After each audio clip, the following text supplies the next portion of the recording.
Next up, I'd like to invite my friend Commissioner Willie Simmons. He's going to step up and greet us and say hello, give us a brief overview of MDOT. I'd also like to recognize Commissioner John Caldwell, who's also joined us today. Commissioner, thank you for being here. Thank you, Madam Chairman and members of the committee. It's always a pleasure for me to come into this room and to this committee, especially having served as the chairperson. And I did not do any kind of way the kind of job that the current chairperson is doing, because we was kicking the can down the road, so to speak. And Madam Chair, you and your committee and the entire legislative body, along with the governor, lieutenant governor, speaker, has done a great job, and we want to thank you all on behalf of Commissioner Caldwell, Commissioner Busman, myself, and having a great leader in Brad White as our CEO, along with 2,700 other employees or so.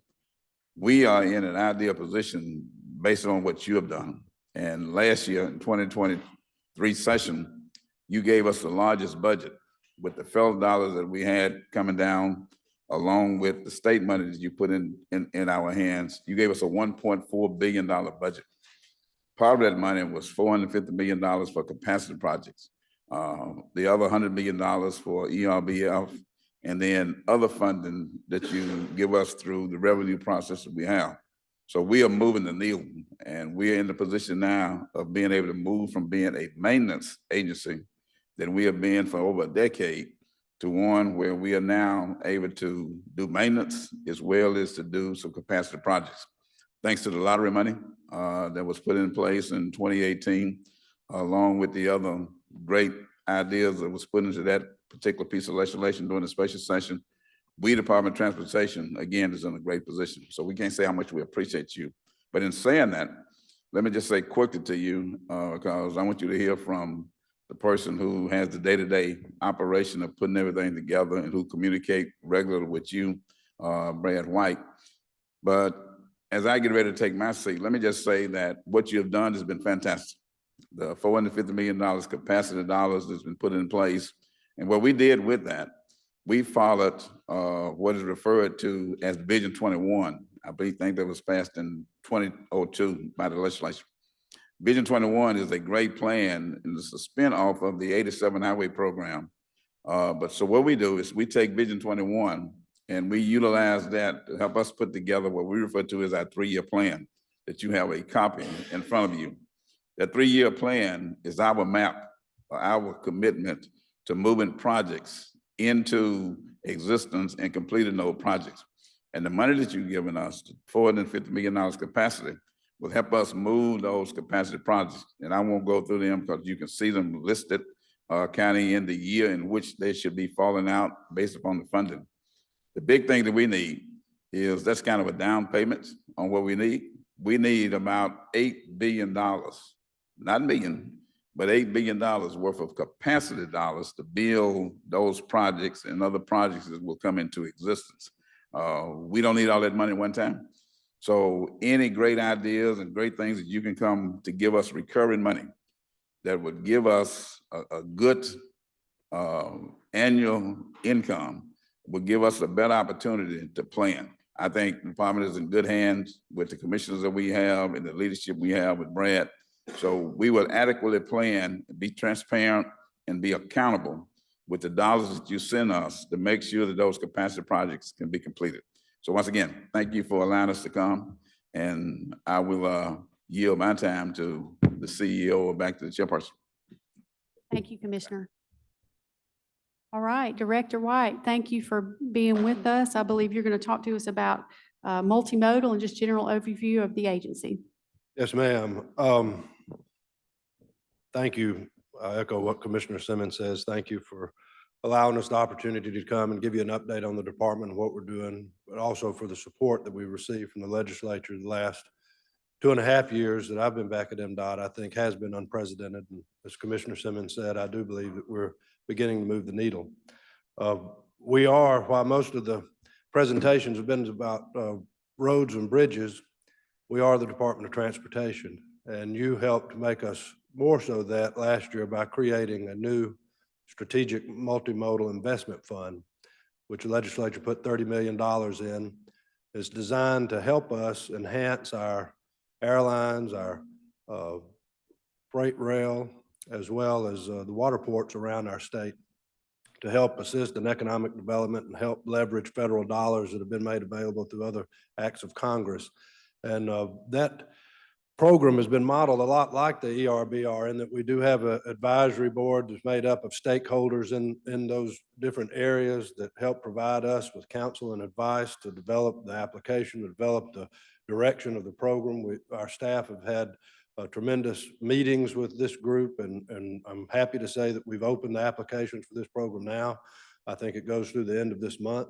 And sometime during this session, we hope to be awarding projects from that program and be able to come back to you and give you an update on the progress that we're making and the effectiveness of that program. We're also keeping what I call the old multimodal fund that dealt with these same modes of transportation, but in addition to those also deals with our public transit around the state that has also been used to leverage federal money and to make investment in these other modes of transportation. That's been highly successful, and the commission has saw fit to continue funding that as well until the strategic multimodal fund can get off of the ground. So we're happy with the moves that we're making into the other modes of transportation. And as far as our highways and bridges go, I will tell you that 2.5 years ago, when the commission gave me the opportunity to come back, the challenges that we discussed with this committee that the department was facing were twofold.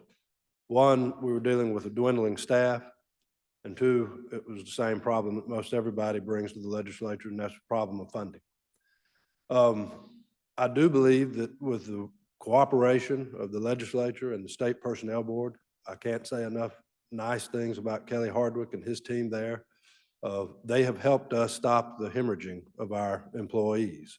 And we are working towards amending and adjusting the salaries in a way that would allow us to build back our maintenance forces that had dwindled an awful lot over the years, as well as trying to rebuild our engineering staff. And you may ask, why is that important? Because I know a lot of people believe that it's in the interest of the taxpayer to shrink government. But this isn't my first time at the Department of Transportation. Some of you know I worked for Commissioner Hall back in the late 90s and early part of 2000 after Governor Fordyce had appointed him to the department or to the commission. And at that time, we had maintenance crews in all 82 counties. So if your constituents called with an issue or a problem, or if we had an ice storm like we've recently had, or if we had a hurricane that came to the coast, or tornadoes, or any given emergency or disaster that would take place, we had crews available around the state in each county that could be dispatched to address that in a positive way.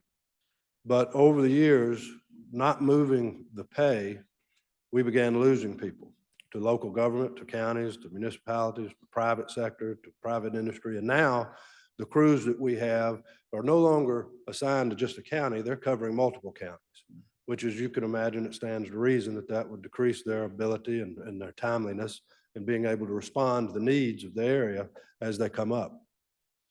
So being able to move our salaries there have helped us start rebuilding that workforce, which I think will help us respond better to the taxpayers of the state in times of ice storms and hurricanes, et cetera.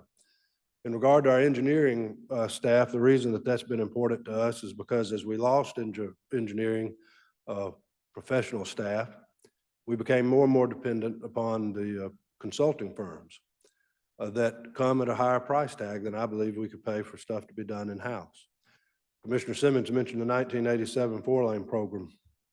When that was passed, much of the pre-construction that went into the building of those 4-lane highways around the state was done internally. The design work, a lot of the right-of-way work, a lot of the inspection of projects was done internally with the department. Now we spend about $70 million a year on hiring consulting firms to help with those various parts of our work. And I believe as we build back the divisions within MDOT with engineering staff where we can pay competitive salaries to build that staff back, that we'll be able to return a lot of that work internally, which will allow us to get more work directly to the projects that we have out there. But the big need that we have, and if I leave you with anything today, is coming back down to funding. And I know that seems like a broken record to the people that come before you. But for those of you that may be new to the committee, perhaps it would help for me to explain a little bit about how MDOT works. We're a state agency, but we're a state agency that implements a federal program through the Federal Highway Administration. Every 5 years, Congress authorizes the Federal Highway Administration to carry out its program among the 50 states to build and repair highways and bridges around the country. The purpose behind doing that is so that the industry and the departments and everybody can see what their funding is going to be 5 years in advance and can properly plan and prepare for the work that's being done or that will be done. And several years ago, or many decades ago, the legislature saw fit that to complement that, they would divert a portion of the fuel tax so that there would be a dedicated stream of revenue that could be counted upon, that could be calculated and could be budgeted and could be depended on to match with the federal program to carry out the implementation of federal highways work here in the state. And for decades, that's how that went about. The last time that was adjusted was in 1987 when the 4-lane program was developed. And so for many years, MDOT's budget has been flat. So the taxpayers of this state have an investment in roads and bridges on the state system that are valued at over $66 billion that we have to maintain. To give you something to compare that to, if we were to take those lane miles and lay them end to end, you could build a highway completely around the planet Earth and still have enough roadway left to build a road from Jackson, Mississippi to Honolulu. And with that many miles of road to maintain, we have a budget of around $1.5 billion. And for the last, when I left MDOT in 2006, I think our budget was about 1.2. When I came back, it was 1.2. And thanks to your investment, it was up to close to 1.5 last year. The lottery money has been great. The commission uses that 80 million to rehabilitate the 2-lane highways that sometimes get left behind in our program. But it is time, I think, that we have a serious conversation about how we want to fund our transportation system. Everybody's familiar with the problems that we experienced on Highway 49 in Rankin County before the widening. People that drive through DeSoto County are very familiar with I-55 in DeSoto County. You're familiar with the traffic congestion that we've had on the coast, the safety concerns on I-20 in Warren County.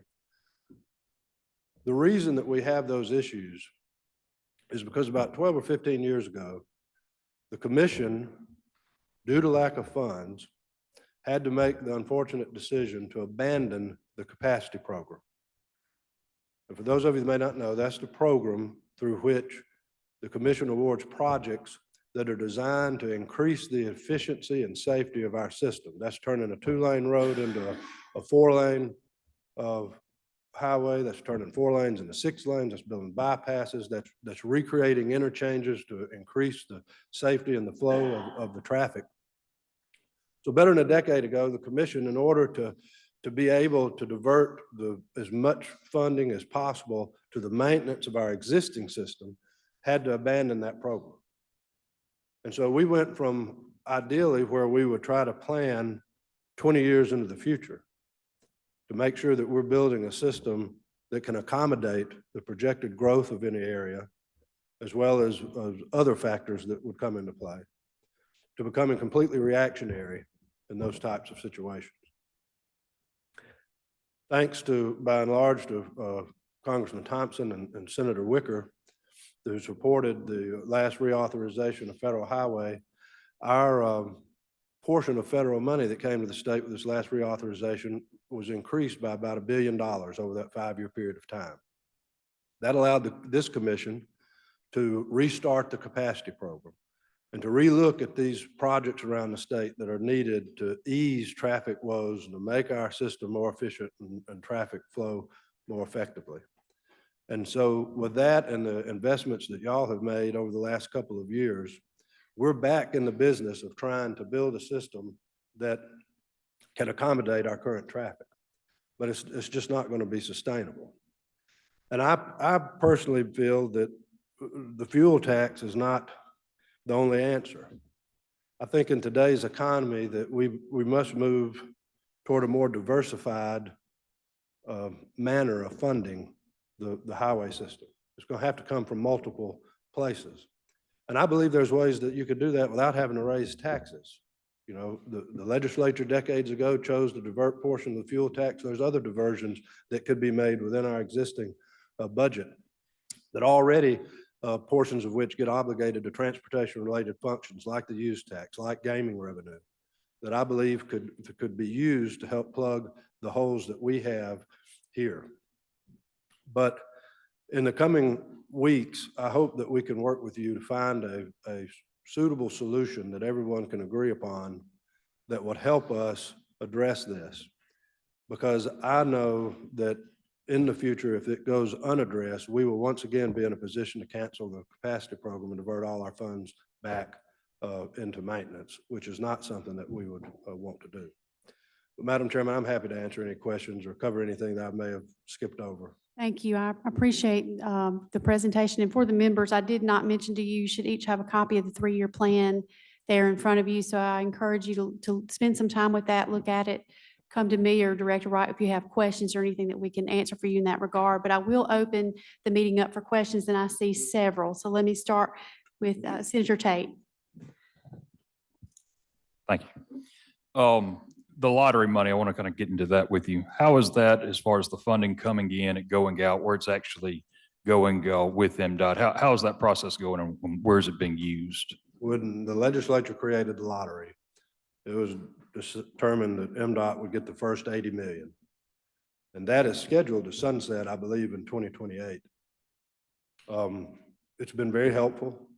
As I mentioned before, when you start looking at the various buckets of federal dollars that we receive and what projects can be funded with that money, the commission saw that our 2-lane highways, which in a lot of your municipalities and counties are the main streets, you know, that go through these local areas, were being left behind. And so this commission and the previous commission made the decision to divert all 80 million of the lottery money to the rehabilitation of 2-lane highways. And I believe over the course of receiving those funds, we have rehabilitated somewhere close to 3,000 miles, I think, 2,500 miles of 2-lane road around the state. There's not been any discussion about changing that. I think that we're going to continue putting the lottery funds to that use. We do hope that the sunset would be removed so that the 80 million would at minimum become a permanent part of our budget. But that's primarily where it goes now. And I'd like a comment also. Yes. Director White, Commissioner Simmons, Mr. Lee, Chairman Branning, I want to tell you something on behalf of Lauderdale County. For the last 3-4 years, thank you for the attention that you've appropriated to us. I just want to tell you thank you. We haven't been looked at that way, given that much attention. So thank you. Senator Williams, you're recognized for a question. Thank you, Madam Chair. I'd like to echo Senator Tate a little bit, Director White, and just to kind of commend you and the team you put around you on what y'all have done the last few years. You've just done an incredible lift on what you've done. I know the allocations we've given you have been up, but you've taken them and you put it literally on the ground. So what you guys are doing is tremendous.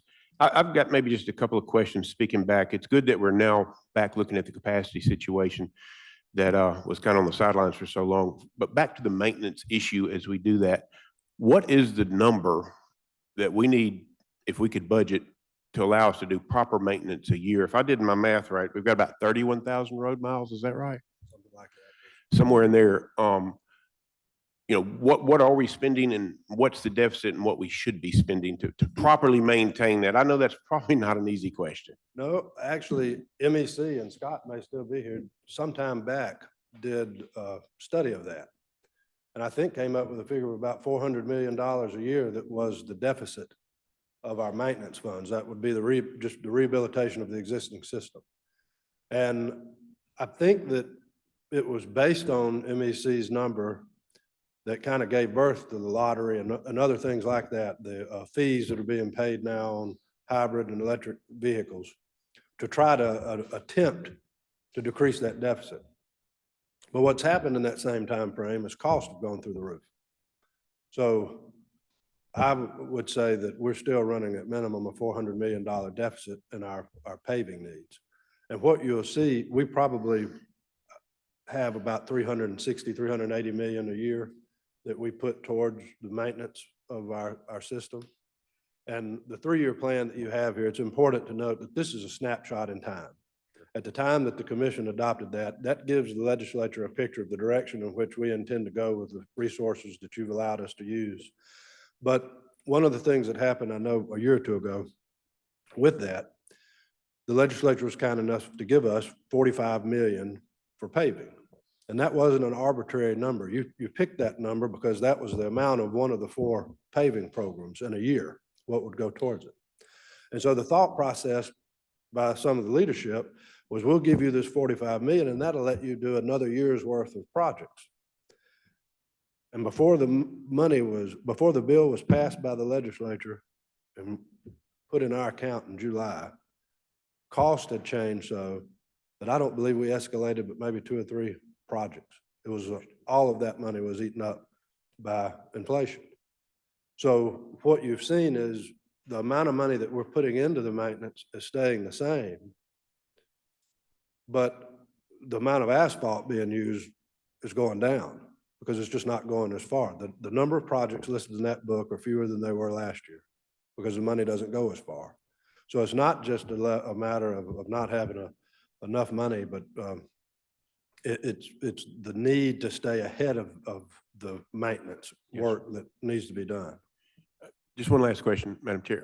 You mentioned something a while ago, it kind of got me to thinking. You said that 20 years ago, we had crews in each county. Now we don't, and we're trying to rebuild that. Has there been an analysis or study done if having local crews would allow us to stay at a maintenance level where the ongoing maintenance globally goes down? Did I ask that right? You know, if you've got a crew who can go out and deal with the situation more readily, you know, and quicker with the pothole, they might be able to do a temporary repair, which might allow us to have a longer time before we do an overlay. Is there any kind of a correlation or study that's been done there? Just curious. No, I don't know. The type of maintenance projects that we do comes in and truly rebuilds a roadway. Right. I mean, it's a true rehabilitation. So there's quite a difference in a maintenance project like that and a crew that just throws asphalt in a hole. But without question, though, not having the adequate workforce negatively impacts our ability to carry out our mission. I mean, you keep in mind, you know, Governor Barber used to tell the story that when Katrina hit, that the people that were in front going down to South Mississippi, cutting out everything out of the road so the highway patrol and the guard and everybody else could get down there, were MDOT maintenance workers. These were the people that leave their home during the ice storm that just happened. We had maintenance workers that were out on equipment until 3 o'clock in the morning, would go back to the maintenance barn to spend the night because they couldn't get to their house, just to get back up at daylight and get back on the equipment and go back to try to address those needs. And some of them do that for a starting salary of around $19,000 a year. And so that's the reason why we were having such problem maintaining a workforce that would allow us to carry out the mission that we needed. Now, again, I can't say enough. State Personnel Board has been phenomenal to work with. And from the time that I came back to MDOT, Kelly and his team have worked with us in a fantastic fashion to try to address that. And SEC squared is working. And it has allowed us to move salaries to where I think our maintenance workers now, we've adjusted pay by 30%. Now they're still way behind, even if you compare their workers from surrounding states.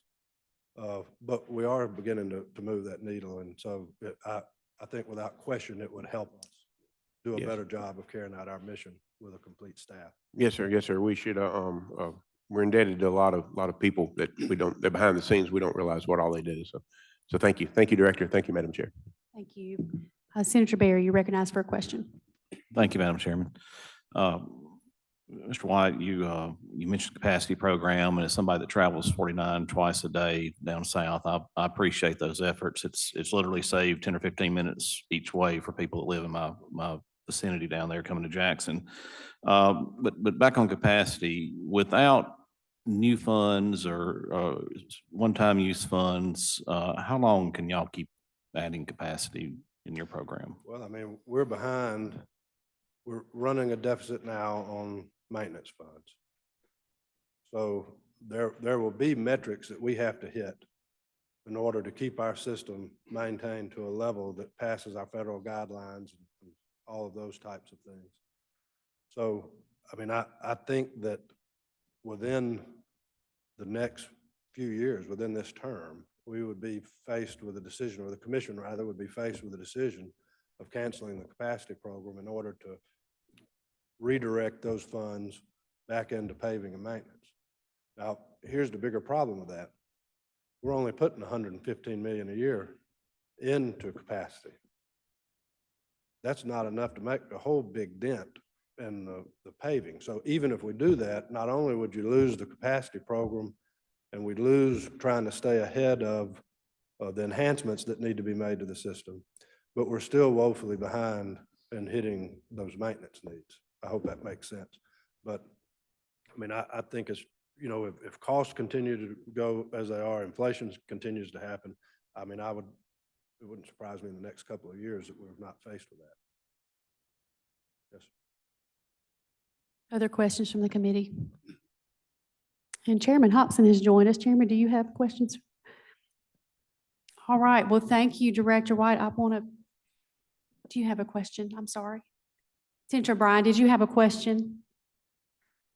Senator England, you're recognized for a question.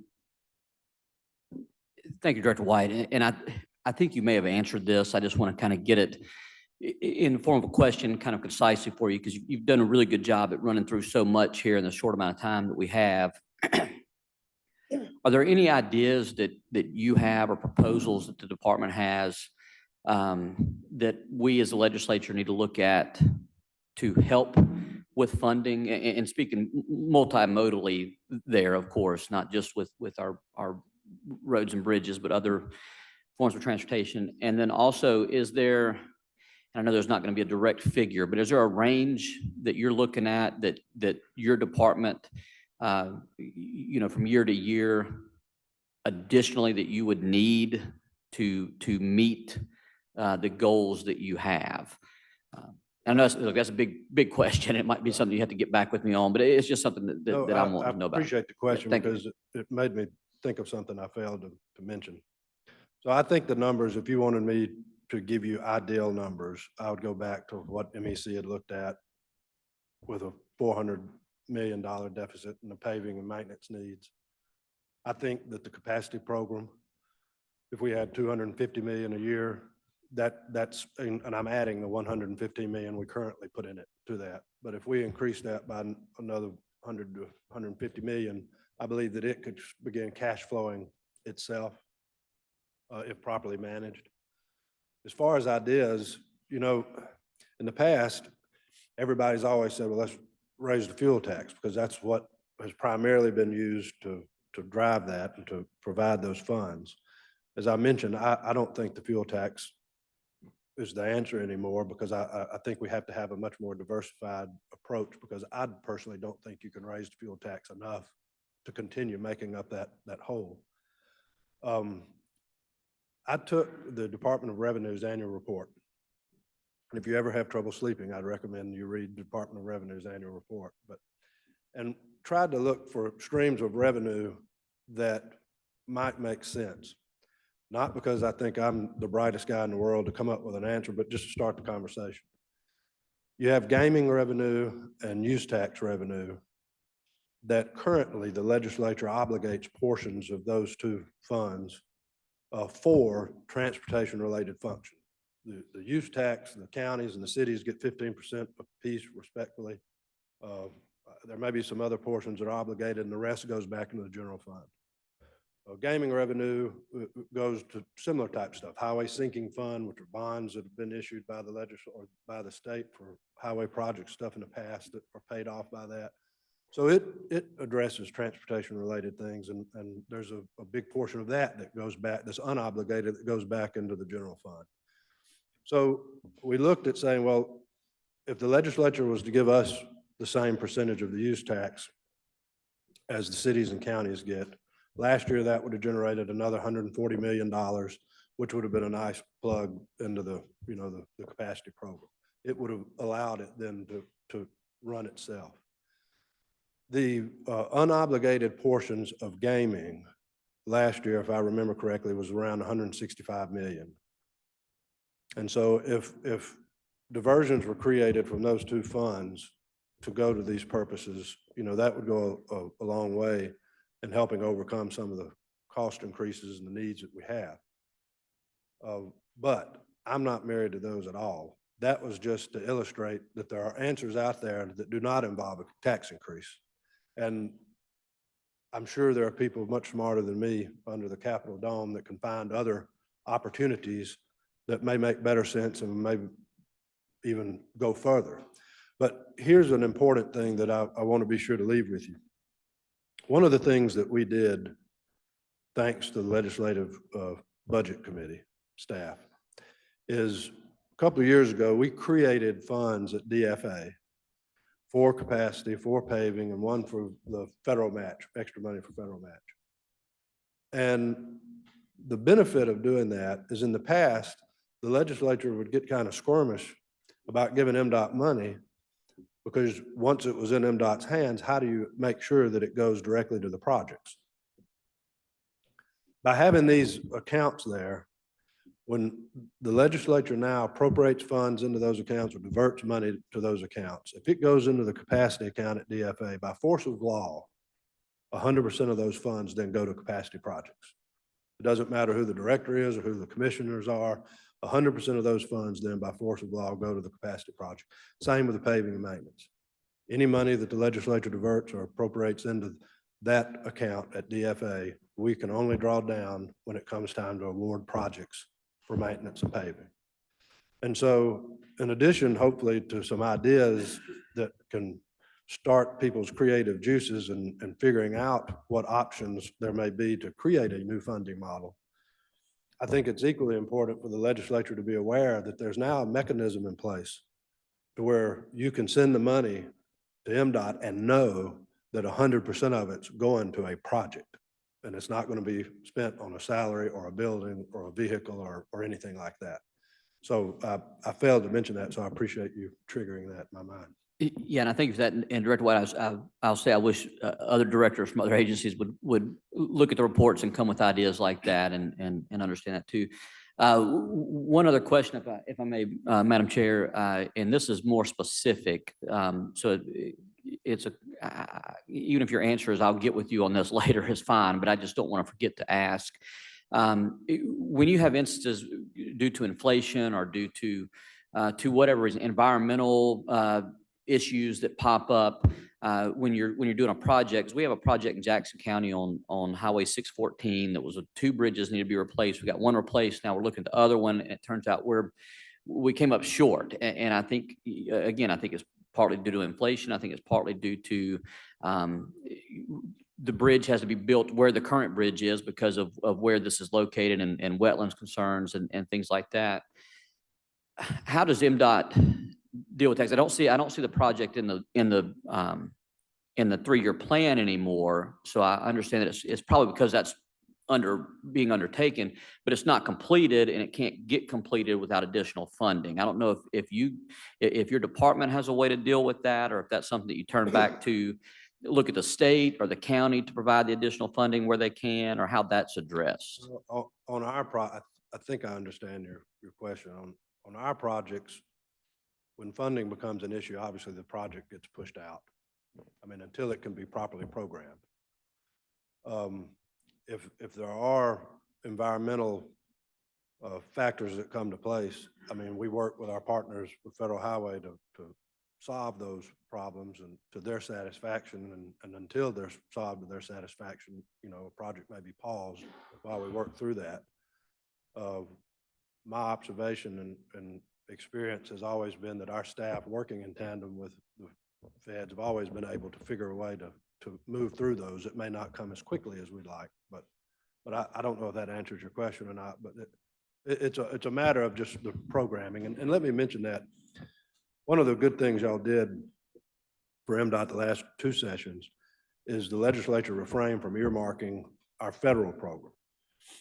Being somebody that used to work for an appropriator in Washington, I love earmarks, but I like them outside of our federal program when it comes to the Department of Transportation, because that's a